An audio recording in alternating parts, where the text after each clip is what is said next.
sistema. Lembrar que depois que a gente fizer a live aqui, ela vai ficar disponível no nosso canal do YouTube, a gente compartilha lá no LinkedIn também. Então, ela segue mais longe aí do que ao vivo aqui agora. Então, agradecer aí o pessoal. Quem vai falar hoje aqui, então, sobre implantação de BIM na prática é a Júlia, e o Thiago, do Senai, e o Murilo, da Prestes Construtora. Tá bom? Vamos começar, pessoal.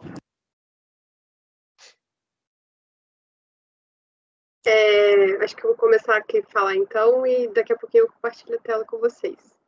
Eu sou a Júlia, né, do Senai, sou consultora da equipe BIM, sou arquiteta e urbanista, e já estou na equipe do Senai há um pouquinho mais de 2 anos, e a gente entrou nesse caminho, né, de BIM, e estamos aprendendo muito ao longo desse tempo, né, então é sempre um aprendizado, e a ideia hoje é que a gente mostre para vocês, né, e possa passar um pouquinho dessa experiência, que a gente ainda percebe que existe muita dúvida, né, existe muita dúvida até porque não tem muito caso, não tem muito case que a gente possa mostrar, não tem algo que esteja muito claro, né, para que a gente possa entender o que é certo, o que é errado. Então, a nossa intenção aqui hoje mesmo é bater um papo, né, e trazer a nossa experiência, uma das nossas experiências de implantação, para ajudar um pouquinho mesmo a entender como que o Senai, né, funciona, como que a gente, prestando consultoria BIM, né, a gente trabalha e auxilia o pessoal que está no outro lado, né, que está colocando isso realmente em prática. Eu vou compartilhar minha tela, vou pedir para vocês me darem um ok aí para ver se está funcionando.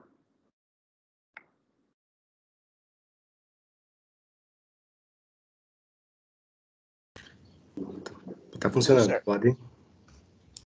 Só foi para a página errada. Aí, agora sim.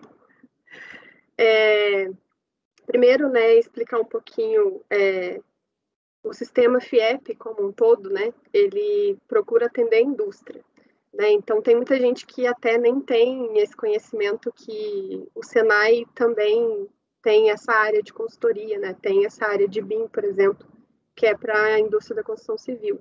Então, como estamos aqui, né, com essa finalidade de fazer com que o mercado como um todo, a indústria como um todo, ela consiga se desenvolver, então a gente percebe o que precisa, né, o que a indústria precisa nesse momento, e o sistema FIEP como um todo, né, e o Senai, do nosso lado ali do BIM, faz com que isso comece a ter serviços ali dentro do próprio sistema FIEP, para que a gente consiga ajudar, né, a indústria a evoluir.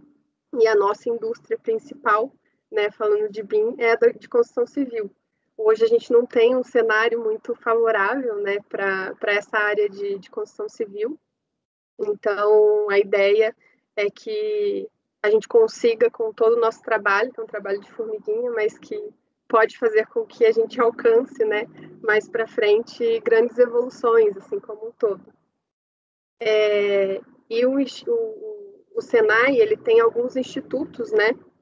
E aí tem uma diferença ali entre eles, acho que o Thiago vai explicar um pouquinho melhor isso, mas esse mapinha, ele vem mostrando, né, a diferença ali entre o Senai dos institutos de tecnologia, de inovação, a aceleradora de startups, né, o hub de inovação e o centro de mobilidade. Então, a gente tem uma rede, né, toda de tecnologia e de inovação para auxiliar mesmo para que tudo possa se desenvolver bem, né?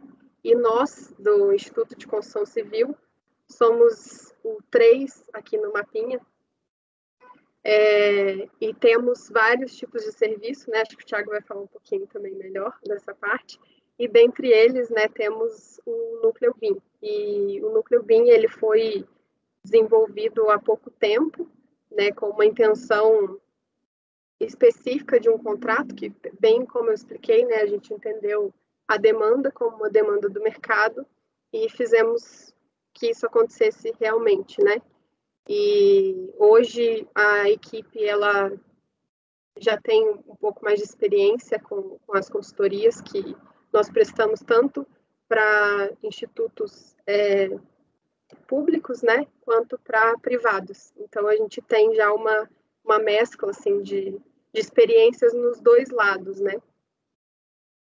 E aí eu queria, né, hoje a intenção principal era mostrar e falar um pouquinho como que o Senai faz esse processo, né, de implantação BIM, o que a gente utiliza como metodologia, né, quais são os passos.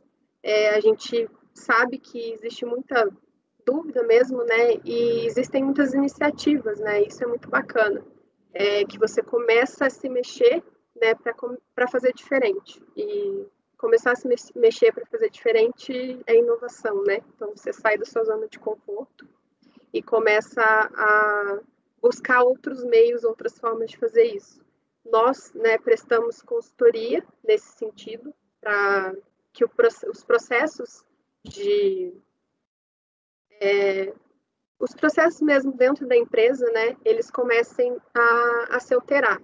Então, no início aqui eu vou falar um pouquinho das teorias bem por cima, né, para que a gente fique alinhado, e depois eu vou passar nesses passos para que eu consiga, né, exemplificar para vocês como é o nosso processo de implantação.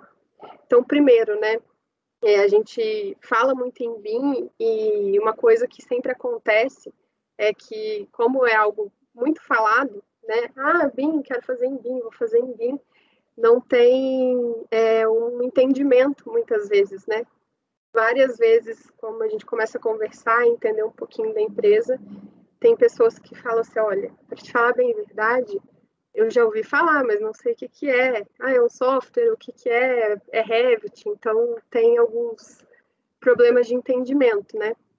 E a gente sempre frisa muito que o BIM ele tem que estar atrelado à palavra processo, né? Então, se a gente quer alterar, fazer diferente, né, de alguma forma, a gente sempre tem que mudar processo, né? Então, a gente gosta de usar esse conceito de BIM, né, como uma forma de estruturar e organizar processos da construção civil.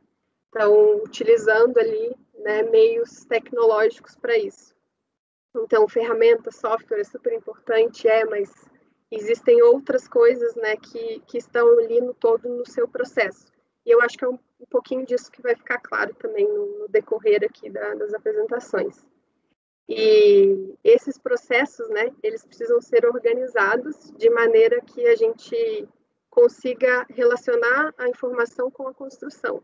E a partir daí a gente tem possibilidade de fazer 1 milhão de simulações, né? Então a gente tem uma edificação que está ali espelhada, né, uma edificação virtual, que você tem possibilidades infinitas, né, desde que elas façam sentido para sua empresa.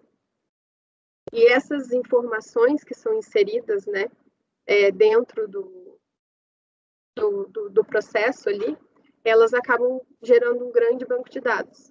Então, outra palavra que é bastante falada, né, e a gente ouve muito, é o modelo BIM. Esse termo, inclusive, ele não tem uma classificação na norma, por exemplo, não existe modelo na norma, mas ele é o que a gente entende, consegue enxergar, né, pelo menos assim, na minha opinião sobre isso, de não ter esse termo, é que a gente consegue materializar, né, então todas essas informações que giram em torno de algo central. Então essa imagem que tem nesse slide, ela é bem importante nesse sentido, né, que o que a gente busca sempre é essa centralidade, né, que todo mundo esteja envolvido e que o processo inteiro esteja envolvido e que aconteça de forma colaborativa. E essa colaboração, né, ela só acontece se a gente começa a pensar em todos os pontos principais, né, que envolvem qualquer empresa, né, e aí a gente tem essa tríade aí que são pessoas, tecnologias e processos, né, que a gente entende que nada pode ser alterado e realmente acontecer, se a gente não ir em cada um desses pontos, entender como eles funcionam, né, e otimizar um ou outro, ou fazer de uma forma diferente em um ou em outro. Então, a gente sempre usa essas 3 dimensões como base. Eu indiquei ali também nesse slide nossas principais bibliografias. Existe muito material hoje, ainda bem, né? Quando a gente pesquisa de BIM, tem muita coisa que está sendo desenvolvida, isso é muito legal, né? Como é um assunto novo, é importante estar atento, né? Então, sempre que sai alguma coisa nova e que alguém publica algo novo, é bacana acompanhar, né? E nossa equipe tenta ao máximo se atualizar, né? E conhecer tudo que está acontecendo no momento. E a gente, né? A parte disso também acontece nas legislações, né? Hoje a gente tem normas técnicas que estão sendo publicadas, normas mundiais, né? ISOs, e existem as normas que estão sendo feitas aqui no Brasil, né? Para normatizar essa questão de BIM. A Build Smart, né? Que é um órgão que está ali desde o início, né? Desenvolvendo padrões para toda essa indústria do BIM. E é bem importante também seguir as informações que vêm da Build Smart. O guia da Penn State, né, ele é um guia que a gente considera que ele é bem completo, né, e guia bastante mesmo os nossos passos que a gente sempre utiliza quando vai realizar um documento ou algum processo dentro de uma empresa. Esse guia, né, ele é em inglês, então a gente tem aqui no Brasil as coletâneas da ABDI, da MDIC e da CEBIC. Também é um material muito legal, é bem claro, né? Eu diria que ele é o primeiro passo, assim, né, para que você entenda o que é o BIM, quais são os processos, o que é importante entender. Eles já têm um tempinho, eu não sei de quando eles foram publicados, mas já tem um tempinho que eles foram publicados, então já tem coisa mais avançada do que está escrito lá. Mas mesmo assim são materiais muito legais.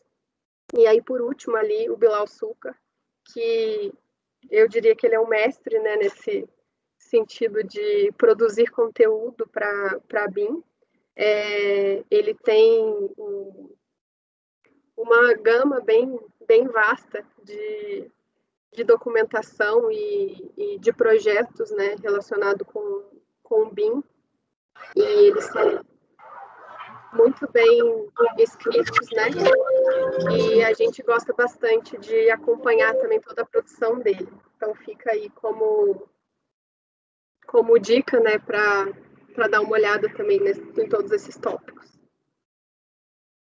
E aí, passando para a parte de implantação, né, de fato, que foi o que eu vim falar aqui, eu tentei simplificar quais são os passos que nós costumamos passar, né, sempre que a gente inicia uma implantação BIM. Então, o primeiro ali é o transferência de tecnologia.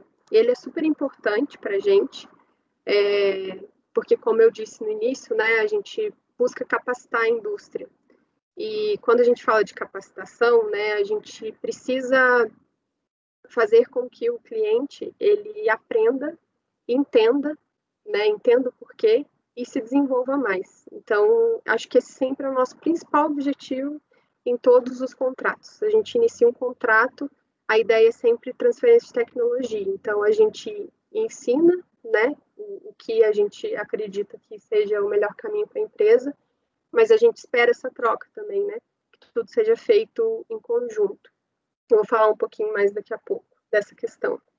O segundo passo, né, o diagnóstico, que a gente tenta entender o que acontece, como a empresa acontece, qual que é o processo atual da empresa, porque não adianta chegar, né, com uma receita pronta e implantar dentro de uma empresa A, que é totalmente diferente de uma empresa B.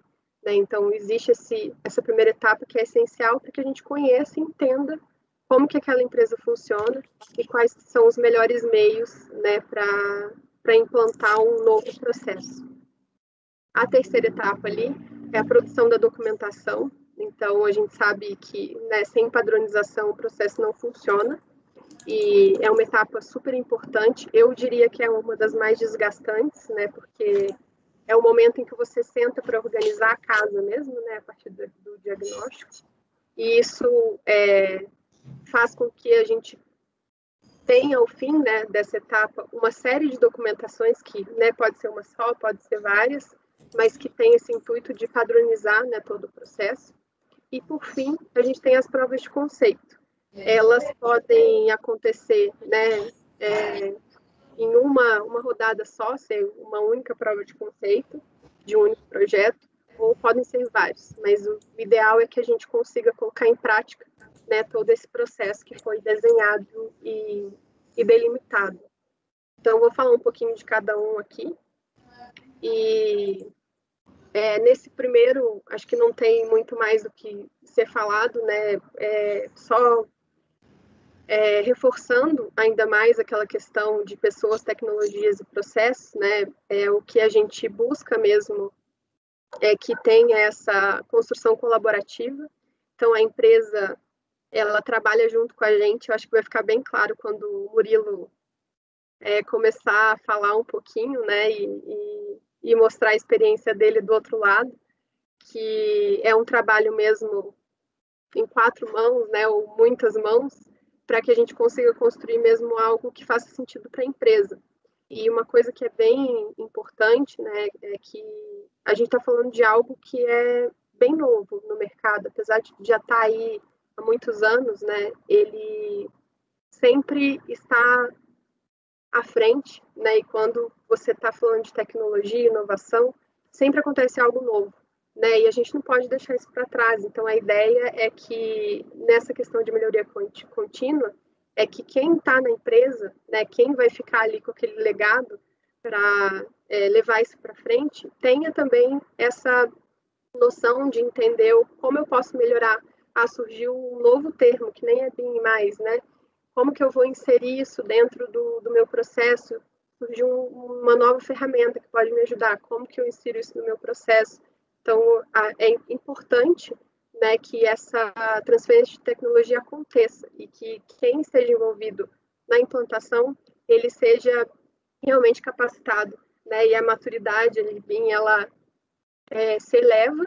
E aí uma coisa que é super interessante, já aconteceu, acho que aconteceu em todos os contratos, na verdade, que a gente acaba aprendendo muito também, né, porque a gente coloca ali, né, os pontos principais, a gente leva isso para a empresa, e aí sempre tem algumas pessoas que são mais responsáveis que outras, e essas pessoas, elas nos retornam com mais informação, né? Então isso vai ficando muito maior e com uma qualidade muito maior do que a inicial, né? Porque ele começa a vir dos dois lados mesmo, né? Tanto nós como consultoria, quanto da empresa. O segundo ponto aqui do diagnóstico, então, como eu já introduzi ali, né? Então, cada empresa é única, né? Cada instituição. Então, uma solução adotada em uma talvez não tenha coerência nenhuma para outra. Um exemplo disso existem empresas de engenharia que fazem o projeto internamente, e existem empresas que contratam esse projeto fora. E o que eu tenho que determinar de processo para uma é completamente diferente da outra, né? Então, sempre existe uma particularidade dependendo da realidade do cliente. E esse diagnóstico, ele serve exatamente para isso. A gente sempre passa por um processo de entrevistas, então a gente ouve, né, e aí voltando naquela questão das pessoas, né, a gente ouve os envolvidos, pergunta, faz ali uma conversa mesmo, que aconteceu na Prestes, inclusive, no início. A gente tem algumas perguntas que são clássicas, né, mas sempre é uma conversa para que a gente consiga entender mesmo realmente como que as pessoas da empresa entendem BIM e como elas entendem o processo que existe na empresa e o que ela gostaria de melhorar. Então, acho que sempre fica aí em torno desses pontos das perguntas, né? E aí, a partir disso, a gente já vai linkando, né, outras áreas, outras pessoas que são importantes conversar. Então, a nossa primeira etapa de contato com a empresa é essa, né? De fazer essa troca e realizar essas entrevistas. Além das entrevistas, a gente também analisa a documentação.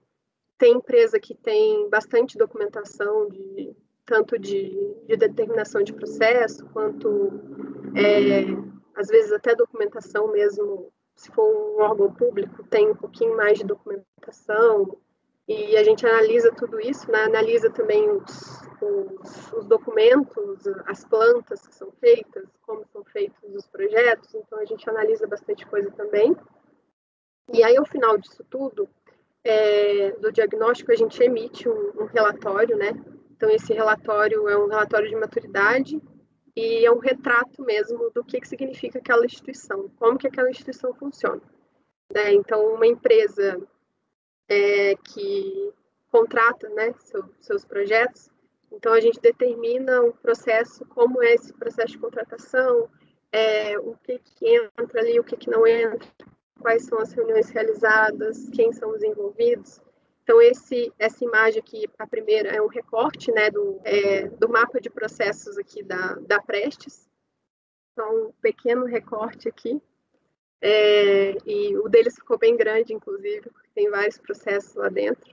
Mas a gente faz esse primeiro mapa, né, para conseguir entender quais são os pontos positivos, né, para que a gente possa adotar um novo processo, quais são os pontos que não são favoráveis, né, que a gente precisa mesmo alterar e que vão contra o que a gente pretende colocar ali. Então, fica bem mais fácil de identificar, ao mesmo tempo que fica fácil de demonstrar, né? Então, esse aqui seria o primeiro passo, né? A gente tem um retrato de como os processos da instituição funcionam.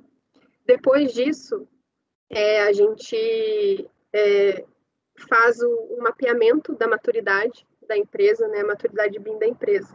Hoje, a gente utiliza, os que a gente mais utiliza, na verdade, guias para fazer essa maturidade, é o da Penn State. A Penn State, ela tem uma série de indicações, né? Uma delas é essa matriz de maturidade. A matriz de maturidade da Penn State é um pouquinho mais estratégica, né? Então, fala em torno da parte da gerência, da equipe, então um pouco mais geral, assim, e a gente gosta de utilizar ela nesse sentido. E a gente usa também a matriz do BIM Framework, que é do Bilal Suka. Então, aquelas, né, todas as referências que a gente colocou ali, que eu comentei com vocês na frente, né, a gente sempre usa elas no meio do nosso processo. Então, a gente busca sempre uma referência para que o nosso resultado esteja sempre calçado, né, em algo que já foi estudado, que já foi utilizado. Então, essas imagens que eu sei que está com a letra bem pequenininha, né, mas não era a intenção demonstrar o que cada uma significa, mas a gente sempre, nesse caso aqui, né, a gente mede os estágios, né, de implantação, então a gente determina basicamente nessa matriz de maturidade aonde eles estão, né, qual que é o estágio atual da empresa e qual é o estágio que eles podem evoluir, né, ou no caso da Prestes a gente tinha um setor dentro que estava mais evoluído que o restante, então a gente, por isso que tem essas duas marcações aqui, né, e aí tem todo um conceito aqui atrás, que acho que valeria outra live, inclusive, para falar a respeito disso, mas são coisas que baseiam, né, todo o nosso trabalho depois. Esse aqui, por exemplo, né, esse mapinha aqui da lateral, ele é um resultado de todos esses processos aqui. Então, a partir daqui, a gente consegue determinar em que nível a empresa está, né, e o que ela ainda precisa para alcançar o próximo nível, né, sendo bem generalista, assim. E aí, na parte de documentação, né, no caso da Prestes, a gente desenvolveu um único documento, que é o plano de implantação Caderno BIM. Também não existe uma nomenclatura muito certa, assim, usem só esse. Né? A gente vê bastante coisa hoje em dia no mercado, então tem plano de implantação, Caderno BIM, BIM Mandate, BEP, né, e caderno, enfim, tem uma série de nomenclaturas. E dependendo também de como a instituição funciona, a gente separa isso ou não, né? Porque dando um exemplo, a Prestes ela funciona de uma forma um pouco mais, não é totalmente horizontal, depois pode me corrigir também, Murilo, se eu estiver falando besteira. Mas a gente teve um entendimento que é mais horizontal, né? Se for e aí as informações do plano de implantação, elas podem estar junto com o caderno BIM. Já numa empresa como Força Aérea, por exemplo, né, a hierarquia ela é muito marcada, né? Então é importante que algumas informações estejam só a nível estratégico, outras só a nível operacional. Então é importante que a gente tenha documentos distintos, né, e separados para que as informações fiquem nos locais certos. Eu trouxe aqui um recorte, né, do plano de implantação e do BIM Mandate da Prestes, e isso que está aqui descrito, né, é o nosso sumário, né, para que vocês tenham um pouquinho de noção do conteúdo desse documento, né? Então a gente volta a falar aqui, adaptação e implantação dos processos BIM, a gente volta a falar da situação, né, e do cenário diagnosticado aqui.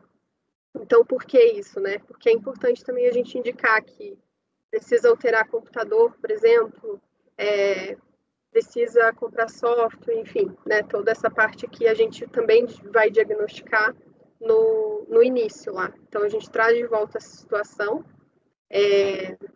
Depois a gente tem um momento de estabelecer os objetivos, metas e usos BIM. Esse é bem importante para que a gente possa dar os próximos passos, né?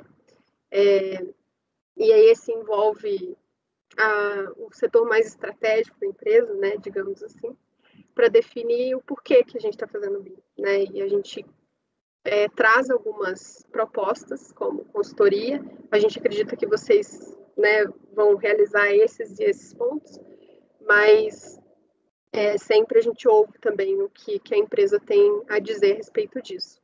E aí, ao mesmo tempo, também a gente fecha essa questão dos níveis, né? Até qual ponto a gente quer chegar com a implantação.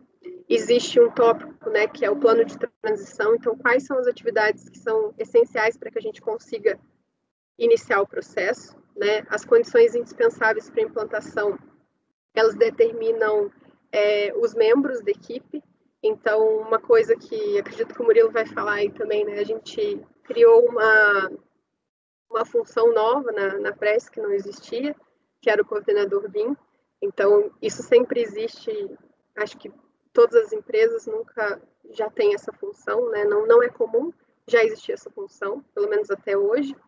E a gente altera ali algumas coisas, né, dessa questão de funções dentro da empresa, e para que funcione também no novo processo, né? A parte de tecnologia e infraestrutura também, né, os treinamentos que são envolvidos nessa parte de comprar um software, precisa treinar. Essa parte de processos integrados BIM, né, que a gente traz os processos, a gente faz uma análise do processo existente e traz aqui qual processo, como funcionaria o novo processo com o BIM, né? Então, até na Prestes tinha dois tipos aqui distintos. O plano de execução BIM também, que é um outro documento que precisa ser emitido no início de cada projeto, e também a gente traz a indicação aqui que ele precisa ter. Como vai ser a comunicação, né, o fluxo de comunicação que acontece entre Prestes e todos os outros envolvidos. Os escopos para contratação de projetos. Então, isso aqui, eu acredito que o Murilo vai falar um pouquinho mais, né, que essa parte é bem importante para eles, né, que eles contratam projetos. Então, tem um tópico aqui específico, porém, aqui só tem as indicações do que precisa ter nesse escopo. E o escopo ainda foi um documento à parte, né. Aí a gente entra nos padrões para modelagem. Isso aqui seria o mais operacional, né, do nível de detalhe que precisa ser modelado, qual que é a informação que a gente necessita, né, para o uso que foi definido, qual o IFC que vai ser importante para esse uso. Então, aqui a gente tem, né, a construção da informação, determinação de detalhamento da informação também, os quadros síntese específicos, os entregáveis. Então, a gente teve, como a gente observou que a Prestes tinha essa necessidade de contratar sem, né, algo que eu acho que o mercado precisa, na verdade, contratar sem determinar software. a gente fez todo o processo voltado para o OpenBIM, né? Então, tudo voltado para entrega e para análise, para todo o processo de orçamentação for feito no padrão aberto, né? Que é o IFC. Depois, o próximo tópico aqui é a qualidade do modelo e compatibilização, o processo que a Prestes precisa passar sempre, né? Orçamentação também. E um último tópico ali de usos complementares dos modelos BIM, né? Que a gente percebeu ali no diagnóstico mesmo que ele poderia ser usado, por exemplo, para ser visualizado na obra e no marketing, né? Então, tem algumas orientações ali também. Aí, ali, no final só, né, que tem os apêndices, que são alguns tópicos que complementam o que está sendo descrito aqui, e um deles são esses quadros síntese específicos, né, que foram realizados para cada elemento. Então, cada elemento da Prestes, cada objeto, né, que vai depois ser construído em obra, ele tem um nível de detalhamento e um nível de informação determinado para ele específico, né, para que a informação chegue da maneira correta para o pessoal lá. E aí, por fim, né, a gente chega nas provas de conceito. Então, a gente determina todo o processo, né, como ele vai funcionar. E aí, uma coisa que eu esqueci de falar ali na produção da documentação, né, a gente não faz isso sozinho, acho que a gente nem seria capaz, só o Senai fazer uma documentação dessa. Então, para construir toda essa documentação, a gente realiza algumas reuniões temáticas. E essas reuniões, elas seguem um pouco daquele índice ali que eu mostrei, né? Para que a gente possa discutir. E aí, de novo, né? Para que todo mundo que esteja envolvido seja capacitado e que entenda o porquê que a gente está fazendo aquilo, né? E que consiga discutir com a gente para que a informação que esteja no documento, ela seja a mais correta possível, a que funcione para o dia a dia deles. Aí, apesar disso tudo, né, de ser construído em 4 mãos, em 5, em 6, é sempre necessário testar isso, né, e validar todos os processos. E para isso que existe a etapa de prova de conceito. Então, a gente sempre faz pelo menos uma prova de conceito a cada processo de implantação BIM. Então, no caso da Prestes, que era específico para projeto, né, a gente tem uma única prova de conceito, né, que a ideia é que a gente valide todos os itens que estão descritos ali na documentação deles.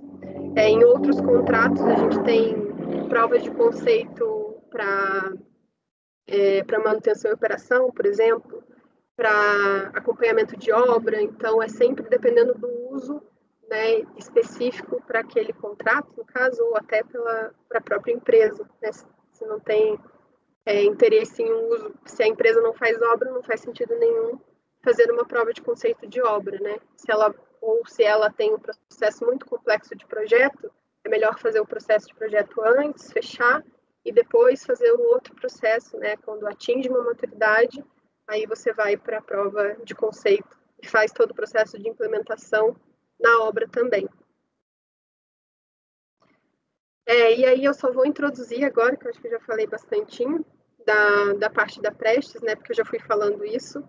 Essas aqui são as etapas do contrato da Prestes, então foi realizado o diagnóstico, né, o plano de implantação em caderno BIM, escopos de contratação, a gente observou que eles tinham um volume maior do que a gente imaginou, então colocamos uma etapa exclusiva para eles e a prova de conceito, né, de projeto, que é a que estamos agora.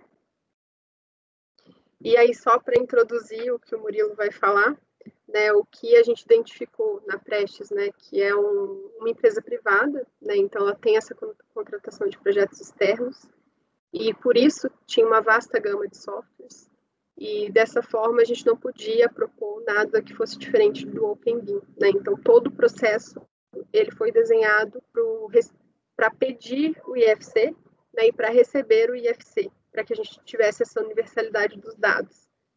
A gente pede também o proprietário, para caso tenha algum problema, mas tudo está sempre focado no IFC.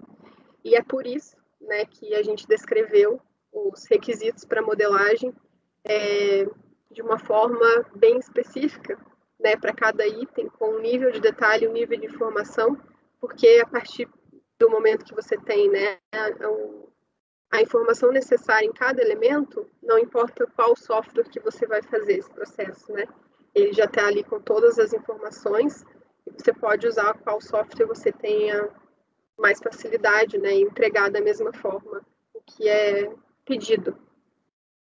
E aí, né, essas atualizações aqui irão acontecer com frequência, eu vou ser repetitiva, de falar questão de capacitar o pessoal, né? Então, o Murilo está aí hoje para falar um pouquinho mais disso, né? Mas a ideia mesmo é que, a partir do momento que você faz todo um processo em um Open BIM, né? Que essas atualizações aconteçam e que elas possam ser absorvidas pela equipe e que o processo continue rodando, né? Então, é bem importante também nesse sentido. Eu vou deixar agora o Murilo falar com vocês, eu falei bastante já, obrigada por terem me ouvido. Eu espero que não tenha travado muito, ou não tenha tido muito barulho de carro, que eu vi que teve bastante aqui que passou. Mas, Murilo, acho que você me complementa agora, né? E acho que a gente vai ter depois um tempinho de dúvidas, e aí eu fico à disposição também para conversar um pouquinho mais. Beleza. Então, boa noite, pessoal. Sou o Murilo, trabalho na Prestes Construtora há aproximadamente 3 anos e acompanhei a consultoria do Senai desde o início, né? E é uma consultoria que ainda está em desenvolvimento, né? A gente não finalizou a consultoria. Então, eu vou falar um pouco de como a gente trabalhava anteriormente na Prestes antes da consultoria e o que a consultoria trouxe de vantagens e de ganhos, né, durante o desenvolvimento de projetos dentro da Prestes. Então, eu vou compartilhar minha tela aqui. Então, vou falar um pouquinho do case da Prestes, né? Que iniciando só um pouquinho, brevemente, sobre a Prestes, né? Que a Prestes é uma construtora, incorporadora sediada na cidade de Ponta Grossa, né? Porém, os empreendimentos que a gente constrói, né, incorpora e constrói, estão nas diversas regiões do Paraná, né? Atua no mercado imobiliário com expertise em Minha Casa Minha Vida, mas também, né, tem empreendimentos de médio e alto padrão. Os projetos, né, como até a Júlia já adiantou ali, a gente não desenvolve internamente, os projetos são desenvolvidos por empresas terceirizadas, então a gente faz a contratação de empresas de projeto terceirizada para as diversas disciplinas de projeto que a gente tem, né, e realiza somente a coordenação e orçamento interno, né, então toda essa coordenação dos projetos é feita internamente. E da parte de orçamentos, a gente realiza o orçamento com o sistema ERP Cienge, no nosso caso. E a base de dados ela não é utilizada a TCPO ou SINAP, né? A gente tem uma base de dados de cadastro de insumos e serviços própria, né? Então, essa é a introdução ali da Prestes, como que ela trabalha na parte de projetos e orçamentos. Para trazer isso, então, né, como muitos sabem, quem está um pouquinho a par aí do BIM, que ele tem do 3D ao 7D, então o 3D na questão de projeção espacial e do modelo 3D, o 4D na parte de cronograma e planejamento de obra, né? O 5D na parte de orçamentação, estimativa de custos e quantitativos, o 6D na eficiência energética e o 7D na operação, né? Então, no manual de operação, manutenção, posteriormente a entrega de obra. A Prestes, né, ela tem, por questão de maturidade, como a gente não tinha desenvolvido nenhum projeto em BIM, a gente entendeu que a gente ia desenvolver o 3D, né, que isso é o primeiro passo para o BIM, mas também a gente ia trazer junto o orçamento. Então, a gente fez os projetos, a ideia da consultoria ali, o desenvolvimento de toda a documentação, foi que a nossa visão e a nossa missão com essa consultoria era ter os projetos, né, em 3D e também conseguir fazer a orçamentação automática, né? Então, aqui eu trago um pouquinho do fluxo anterior, como que a gente fazia antes, né, da consultoria. Então, a gente não trabalhava com projetos 3D, pouca coisa, a gente estava iniciando a habitação ali em projetos 3D, né, não tinha nenhuma questão de documentação, mas, basicamente, a gente tinha IT de projeto, então a gente já tinha uma documentação aí dizendo qual eram as premissas de projeto, premissas de dimensionamento, o que o projetista deve entregar, as etapas de projeto. Os projetos eram desenvolvidos em AutoCAD, né, em projetos 2D. A análise de projetos, a gente tinha que fazer, muitas vezes fazia em Excel ou em Word, preenchendo as alterações que tinha que solicitar para o projetista e mandava por e-mail, né, para ter essa alteração do projeto, essa atualização do projeto. O quantitativo era feito a partir de planilhas quantitativas em Excel, então eu analisava o projeto, fazia o quantitativo ali, lançando linhas, vendo as metragens e preenchendo planilhas Excel, e importava esse orçamento, esses quantitativos, manualmente para o sistema ERP, que é o Cienge, no nosso caso, né? Já no fluxo BIM, o que a gente teve? Um pacote de documentos, né? Além dessa IT que a gente já tinha, com as premissas de dimensionamento, etapas de projeto, a gente fez uma atualização nesse documento já existente, né? Incluindo as entradas e as saídas específicas da modelagem BIM, e também acrescentou algumas coisas de dimensionamento referente à modelagem, né? Os projetos agora são Open BIM, então a gente, né, não tem... trabalha também com o 2D na questão de pranchas, né, a gente recebe, porém é aberto, nossa documentação foi aberta para trabalhar com os mais diversos softwares, né, então a gente não definiu, né, simplesmente para o Revit ou para o ArchiCAD, ficou aberto, o projetista consegue entregar, né, com nível de detalhamento e nível de informação, os elementos que precisam ser modelados em qualquer um desses softwares. A análise de projetos, então, a gente passa a fazer no Solibre, no Bincolab, né, e no Solibre, o Bincolab como uma plataforma de interação entre prestes e projetistas, onde a gente consegue abrir as problemáticas, a solicitação de atualização entre prestes e projetistas, tanto o projetista pode abrir alguma solicitação, algum pedido de informação para prestes retornar, como também a prestes, na grande maioria das partes, abrir algum chamado para atualização, alteração dentro do modelo, das pranchas, ou do projeto como um todo. E o Solibre vem ali junto na questão de regras, né? Então, o Solibre a gente consegue visualizar o modelo e gerar regras de dimensionamento, conforme os documentos que a gente entrega ao projetista, a gente consegue gerar algumas regras já automáticas, para que não precise manualmente você ficar visualizando o modelo e seguindo um checklist ali e analisando, né? Precisa alterar um item X, item Y. Então, algumas regras a gente consegue automatizar e simplesmente rodar em cima do modelo ali e verificar se está sendo entregue o que a gente pediu nos documentos, né? Como premissa de projeto, ou não.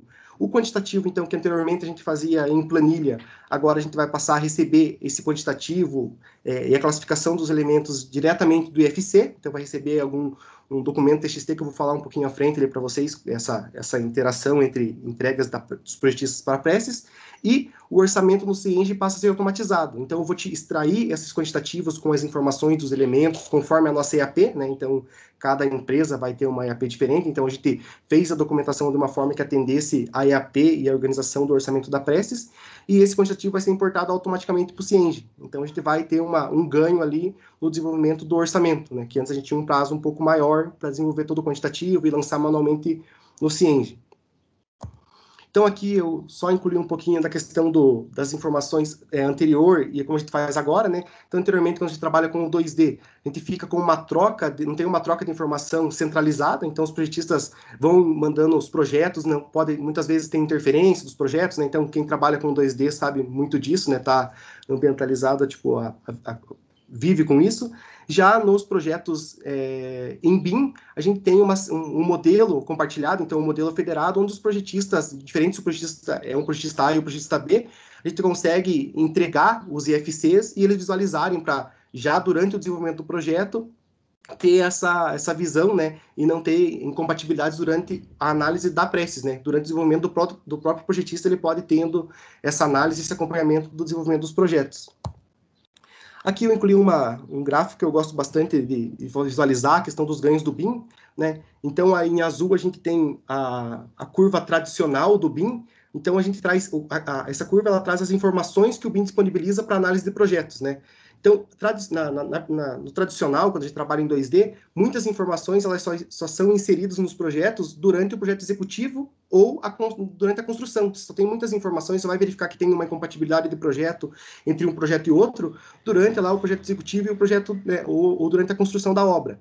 Já no modelo BIM, como você tem o 3D, você consegue ver muita incompatibilidade, né, antecipar essa visão do modelo, da construção e fazer atualização durante o projeto, né? Então, esse é um ganho que a gente já tem durante o desenvolvimento dos projetos. E daí, na curva em vermelho, a gente pode visualizar o custo dessas alterações. Então, o que ela traz, né? Que quanto mais avançado a etapa, seja de projeto ou de execução de obra, mais caro vai sair essa alteração, né? O custo para você alterar o projeto, ou no caso da obra, às vezes você já pediu um material, daí você vai verificar que aquele material está errado, referente ao que está no projeto, não dá para utilizar aquele material, então você vai perder aquele custo, vai ter que comprar o material correto. Então, né, conforme mais avançado essa etapa, maior o custo de alteração desse projeto. E em verde, né, a questão da habilidade, da capacidade funcional de você visualizar no projeto. Então, quanto o BIM, ele traz muito mais capacidade no começo do projeto para você visualizar, assim, se você alterar alguma coisa do projeto, né, você vai ter um ganho de custo do que você alterar lá durante a construção de obra. Então, a capacidade de você reverter os custos, né, muitas vezes está desenvolvendo o projeto, consegue fazer uma melhoria no projeto, tem um ganho de custo já durante a etapa de estudo preliminar e anteprojeto. Não precisa entrar lá na construção, no projeto executivo, para fazer essa alteração e esse ganho durante o desenvolvimento do projeto. Aqui eu trouxe a jornada, então, da consultoria, né? Acho que a Júlia falou mais de forma sintética ali como que funcionou a consultoria dentro da Prestes, e eu vou falar um pouco mais aberto aqui das etapas que a gente passou. Então, na etapa inicial, vou até pegar um laser aqui só, o apontador. Então, aqui na etapa inicial, a gente teve a reunião de abertura e as entrevistas, né? Até a Júlia já falou ali que tem essa conversa mesmo, essa troca de informação para eles entenderem como que a Prestes funcionava, como que a gente desenvolvia os projetos, né? Então, toda essa conversa inicial, né, nessa etapa. Posteriormente a isso, a gente desenvolveu, né, tem o desenvolvimento base, então os ajustes de documentação. Então, para a gente entender a definição de metas e objetivos, que no caso nosso foi aquela meta de desenvolver o projeto em 3D e o orçamento. Então, essa é a visão, né, a principal meta que a gente tinha com a implantação do BIM. A definição dos elementos a serem modelados. Então, a gente tem os projetos já desenvolvidos em 2D e a gente passou para a consultoria tudo que a gente precisava ser modelado e que fosse quantificado. Como a nossa né, premissa ali era fazer orçamentação, tudo que a gente tinha que lançar no orçamento, a gente precisa que seja modelado e quantificado, né? Nada pode ficar faltando, senão o orçamento deixa de ser automatizado, né?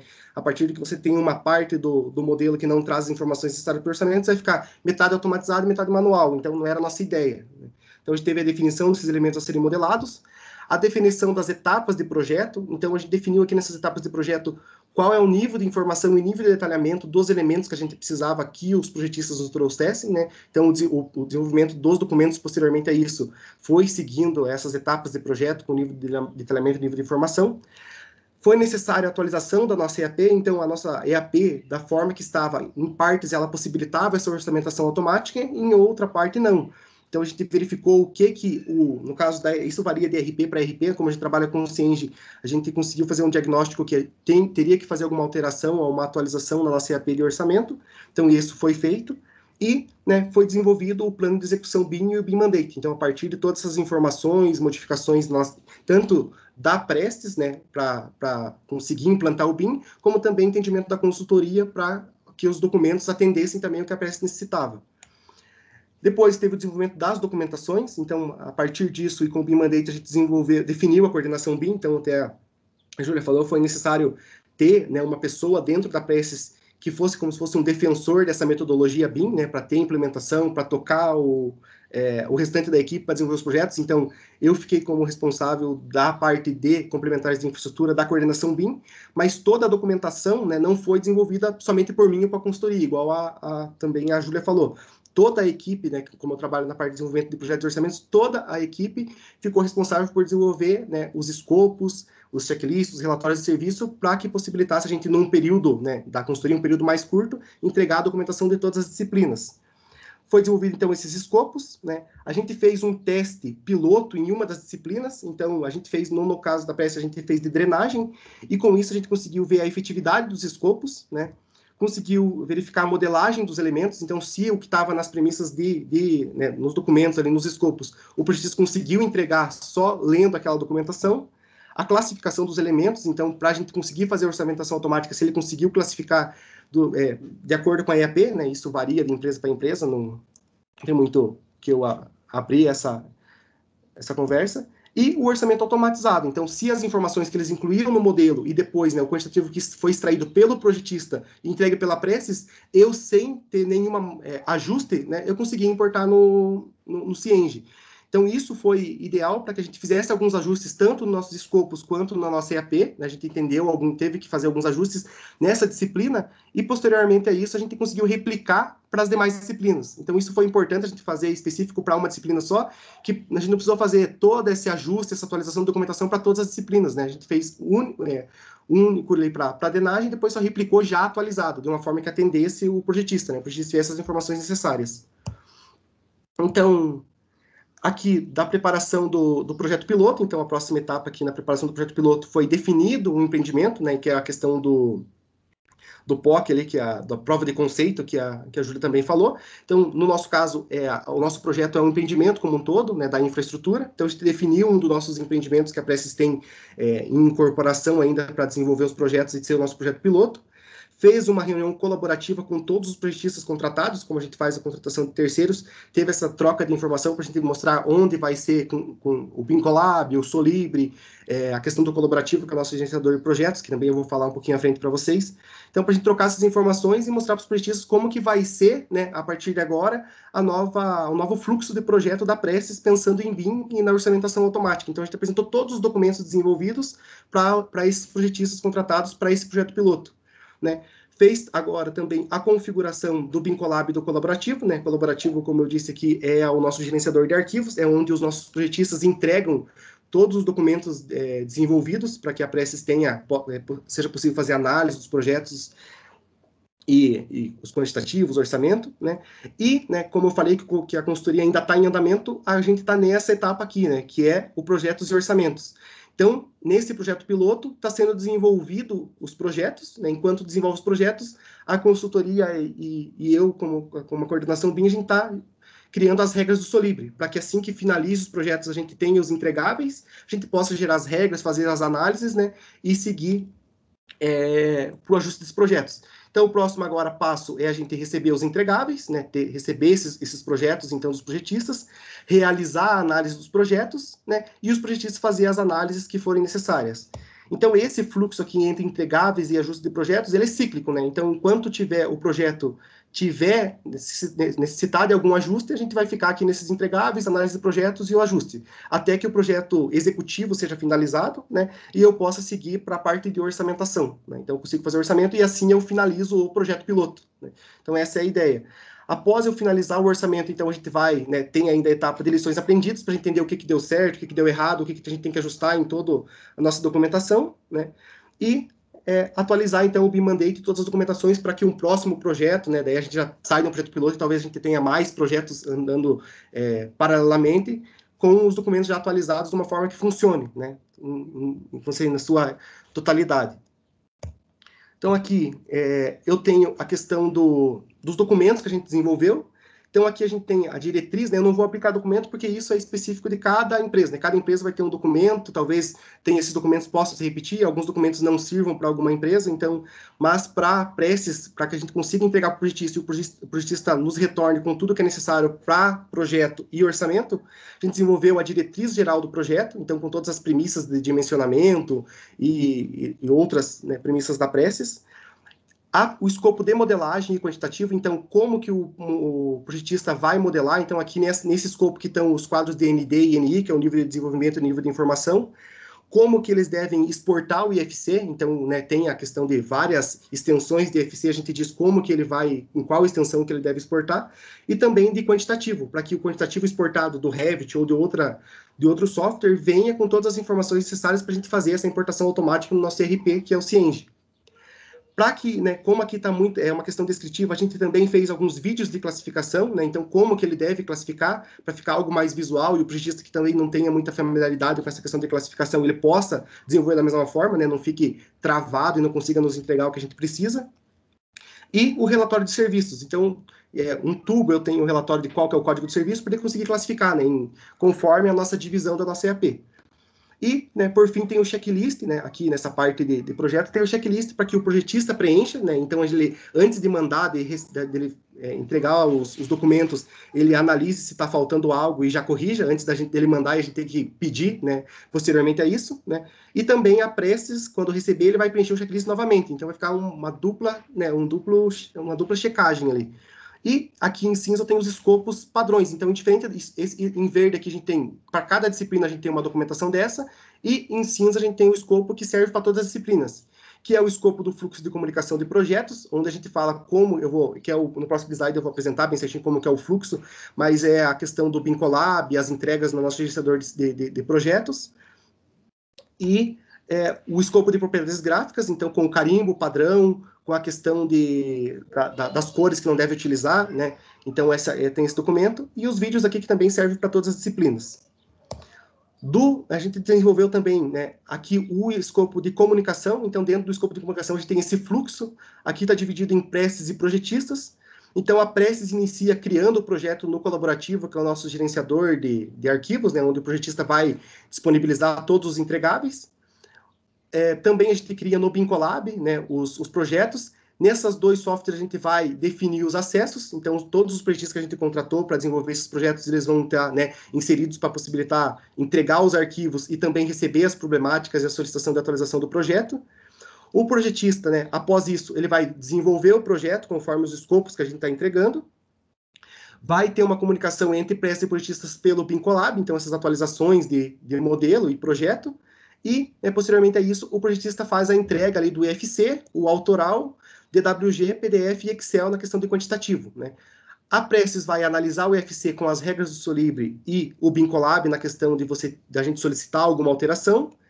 Também vai ser analisado o IFC e o Excel na questão de quantitativo, então a gente faz uma conferência se o modelo e o quantitativo Excel que eles mandaram estão com as mesmas informações, né? Para que não tenha uma atualização de modelo e o quantitativo não esteja com as mesmas informações. E também é possível analisar ali o DWG, no caso das pranchas, né? Então, a gente vai analisar o modelo aqui, mas também a gente analisa as pranchas continua ali no AutoCAD, com alguma alteração de prancha, com também o Bincolab, né? Isso, nesse caso, para o AutoCAD e possível 3D. O projetista vai realizar os ajustes necessários, né? Vai avançar o nível de desenvolvimento e nível de informação conforme a etapa de projeto. Então, a gente tem um nível de informação no estudo preliminar, outro no projeto legal e outro no projeto executivo. Então, ele vai avançando conforme as etapas de projeto.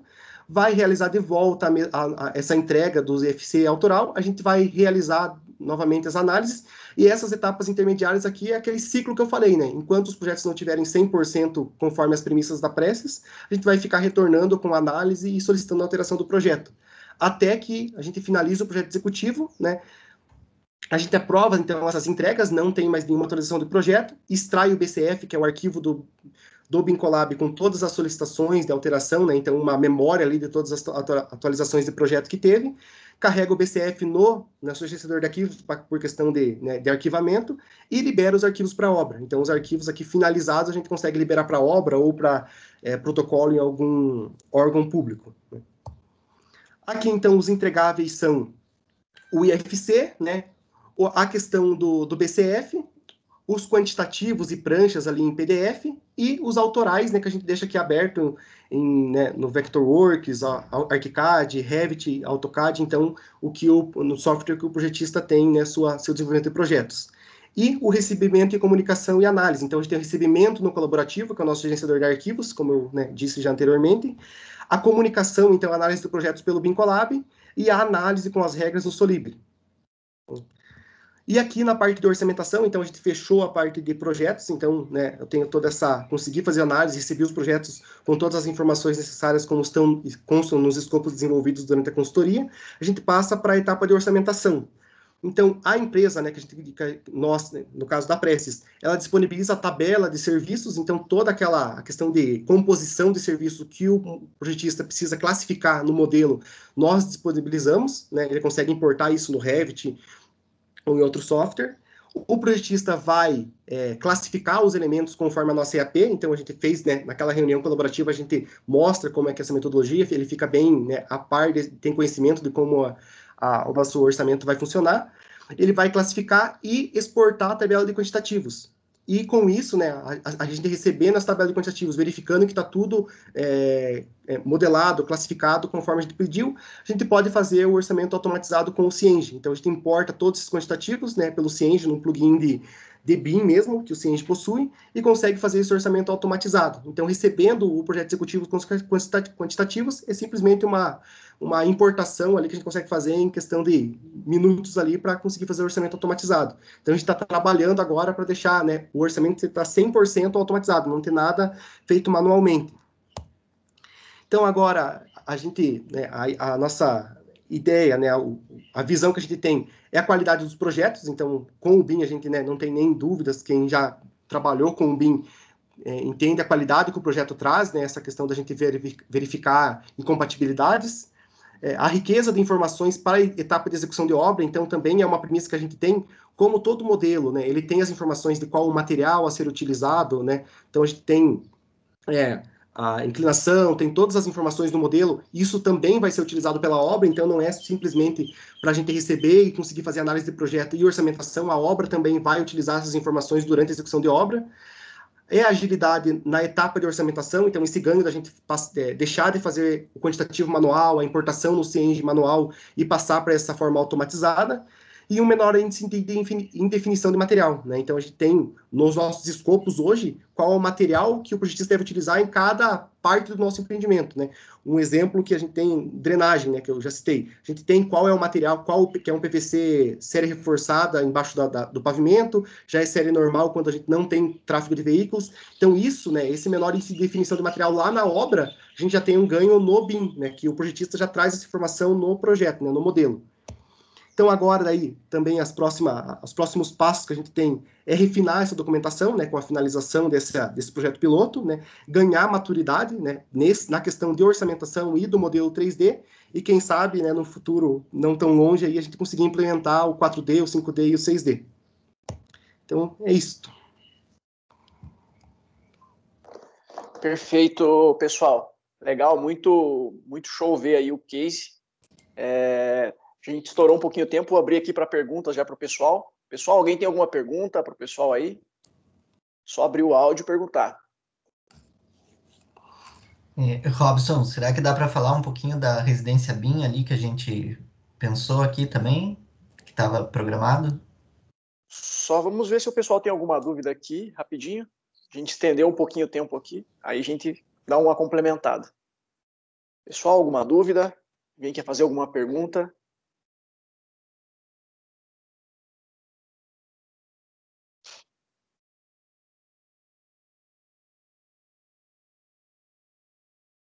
Perfeito. Bom, vamos dar sequência ali então ao que você tem, Thiago. Perfeito.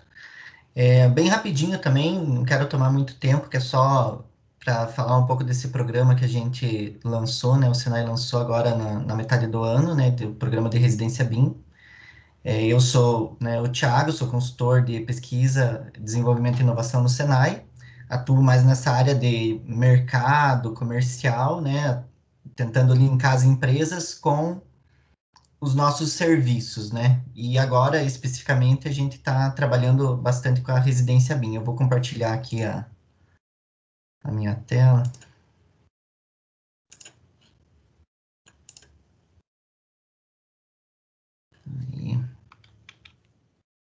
E só para dar uma sintonizada no que a Júlia já tinha falado, né? O sistema FIEP, né? SESI, Senai e EL, a gente tem 3 braços, né? Saúde e segurança, educação e tecnologia, né? A gente é muito conhecido como educação, mas agora a gente está tentando buscar mais esse reconhecimento como um prestador de serviços, né, de tecnologia, de pesquisa, desenvolvimento, e esse é o braço que nós aqui, né, do Senai, né, que é a nossa gerência de tecnologia e inovação, a gente atua.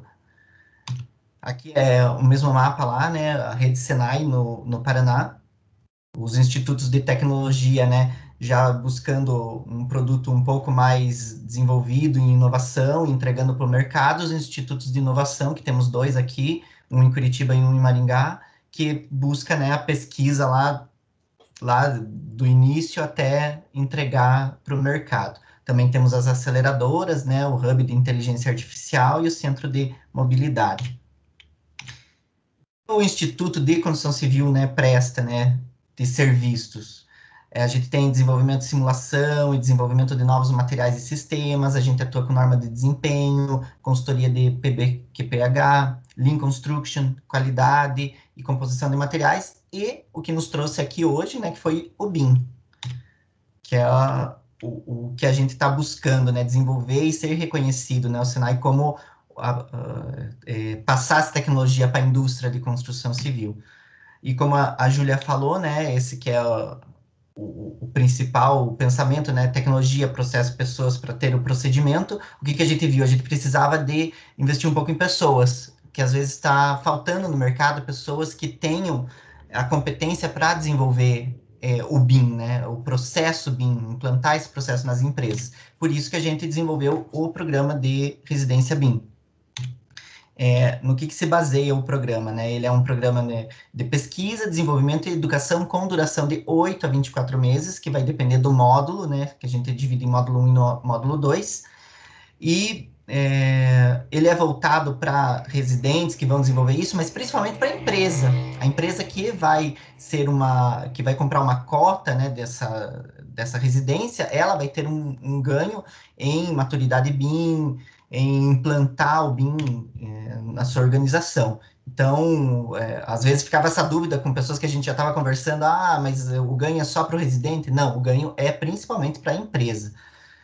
O conteúdo é organizado em formato de uma especialização e no final esse residente vai receber um certificado de especialização pela faculdade do Senai, né, Faculdade da Indústria. Então, vai ter entregáveis bem definidos e com alto valor agregado para as empresas parceiras. E tudo isso é de acordo com a necessidade da empresa. É bem o que a Júlia falou ali do desenvolvimento do programa, né, de implantação de BIM, a residência segue o mesmo formato. A capacitação de profissionais, né, graduados no uso de tecnologia BIM, esse é um dos nossos intuitos, né, pegar esses recém-formados, principalmente, e poder dar esse conteúdo para eles saírem especializados para poderem ser absorvidos pelo mercado da construção civil.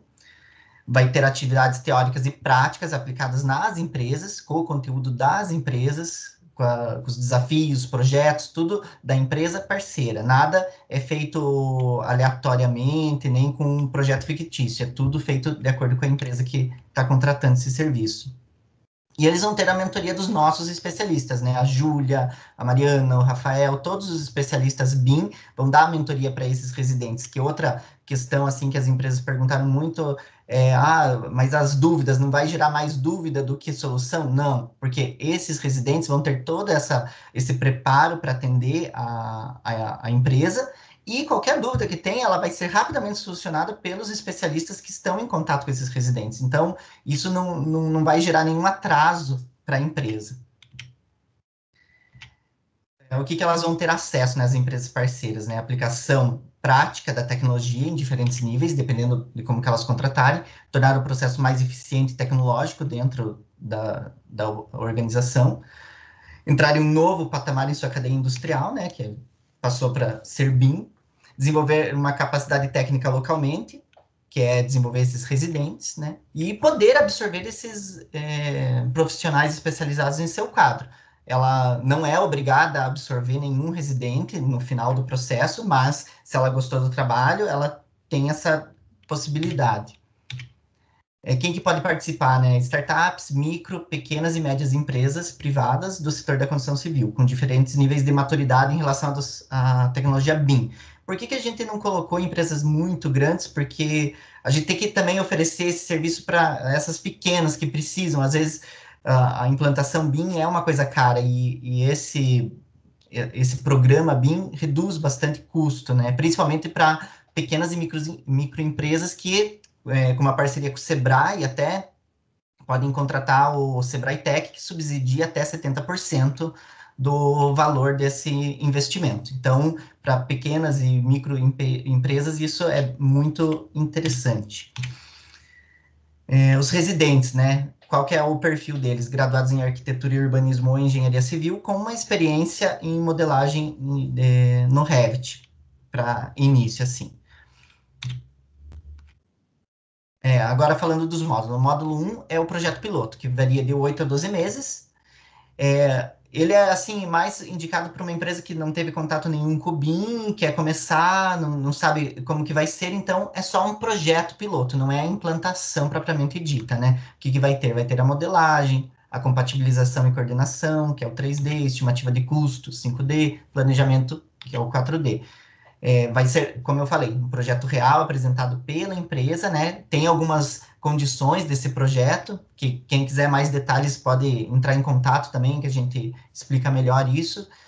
Não pode ser um projeto para iniciativa pública, porque tem prazos que, como a gente tem essa questão do residente implantando, a gente pode não cumprir alguns prazos. Então, teria que ser uma coisa privada mesmo, para que a gente tenha esse prazo tranquilo. Dois, que daí sim, é uma implantação de BIM, que varia de 12 a 24 meses, vai depender do porte da empresa, vai ter o desenvolvimento do diagnóstico de maturidade, a elaboração do BIM Mandate, do plano de implantação, né, o caderno BIM, como a Júlia falou, e o acompanhamento, né, através de provas de conceito. Vai ter uma prova de conceito de projeto, uma prova de conceito de obra. Aqui, só rapidamente, são as etapas, né? O módulo 1, o projeto piloto. Os dois módulos vão ter essa introdução ao BIM para os residentes, para nivelar eles. E depois vai ter no projeto, no módulo 1, a modelagem, que vai variar, assim, 3 meses em média. Coordenação e compatibilização, daí vai depender também do porte da empresa, né? Mas a coordenação vai acontecer ao decorrer de todo o projeto, em média 2 horas por dia, compatibilização 1 por semana para cada rodada, né? Quando tiver essa rodada. Opa, só voltar aqui, pulei. A estimativa de custo também segue nessa mesma proporção, só que a média é de 2 semanas por simulação. E o planejamento 4D também 2 semanas por simulação. No módulo 2, a introdução ao BIM é igual, só que aqui muda um pouquinho por causa que a gente vai fazer a implantação. Então, vai ter o diagnóstico BIM, a elaboração desse caderno BIM para a empresa, daí vai ter a POC de projeto e a POC de obra. Então, esses prazos vão variar de acordo com o projeto apresentado pela empresa. No final vai ter um encerramento, né, que em conjunto, né, com o Senai ali, a equipe técnica, vai apresentar o desenvolvimento técnico ao longo do programa e vamos fazer uma avaliação e conclusão das atividades. O que vai ter nisso, né, na infraestrutura, né? A bolsa do residente, o pagamento vai ser uma bolsa de R$ 2.500. Esse pagamento é feito pelo Senai, não é a empresa que paga. Está dentro da cota que a empresa já está pagando, então isso é por conta do Senai. O residente será um funcionário do Senai enquanto durar esse programa.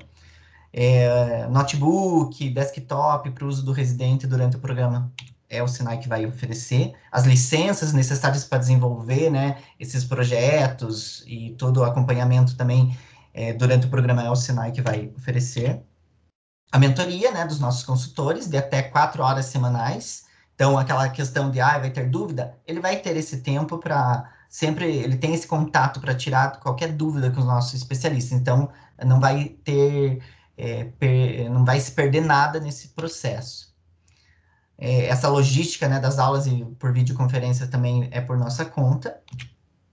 E o preparo e disponibilização do material online para o uso do residente. E, no final, a certificação pela Faculdade da Indústria. E, basicamente, é isso, Robson. Desculpa eu estourar o tempo aí, mas a residência BIM de uma forma rápida e resumida é isso, e acho que se tiverem dúvidas de alguém, assim, dúvidas mais profundas, a gente pode até marcar reuniões e coisas desse tipo, assim, para ajudar. Obrigado aí.